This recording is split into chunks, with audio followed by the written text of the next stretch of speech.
এত থালা বাসন। বুড়ো হাল্ক নেও, এটাও ধো। হ্যাঁ গিন্নি। আরো আছে, তাড়াতাড়ি করো। বস বারবার ফোন দিচ্ছে, আমি অফিসে যাচ্ছি, তুমি আমার জন্য রান্না করে রাখবে। ঠিক আছে। মজা পাবো তো? পুরো সুখ পাবেন, তবে টাকা বেশি করে দিতে হবে। দিব। কুড়ে ঘরের সামনে আসতেছি আমি। এত কথা বলো না তো, ভরপুর মজা দিব, তবে টাকা দিতে হবে 5,000। দিব, তুমি তো অনেক সুন্দরী, মজা পাবো অনেক। আসতে। সেই মজা, অনেক সুখ। এই নাও আরো 5,000 টাকা, আমি তোমাকে খুশি হয়ে দিলাম, আমি অনেক সুখ পাইছি। আবার লাগলে ডাকবেন। এত টাকা তুমি কিভাবে পেলে? তোমার তো সামর্থ্য নেই, আমার বস দিচ্ছে। বস? কোন বস? আমার বস। নিজের তো মুরদ নেই, আবার এত কথা কেন বলিস তুই? ও তো যায় অফিসে, এত টাকা কিভাবে পায় আর এত জিনিস কিভাবে কেনে, বিষয়টা দেখতে হচ্ছে তো। মিয়া খলিফা, মিয়া খলিফা, আপনি আমার বউকে কি জন্য ডাকছেন এভাবে? তুমি এমন দামড়া একটা মানুষ, আর তোমার বউ দেহ ব্যবসা করে।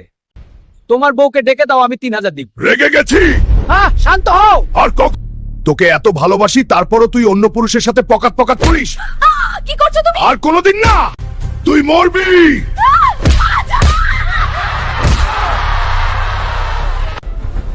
যে মেয়ের ঘরে স্বামী থাকতে অন্য পুরুষের সাথে পকাত পকাত করে খাটকা পায়, তার বেঁচে থাকার কোনো অধিকার নেই। বন্ধুরা, আমি হালকের লুচ্চা বউ মজার মজার ভিডিও পেতে আমাদের চ্যানেলটা সাবস্ক্রাইব করো প্লিজ প্লিজ বন্ধুরা।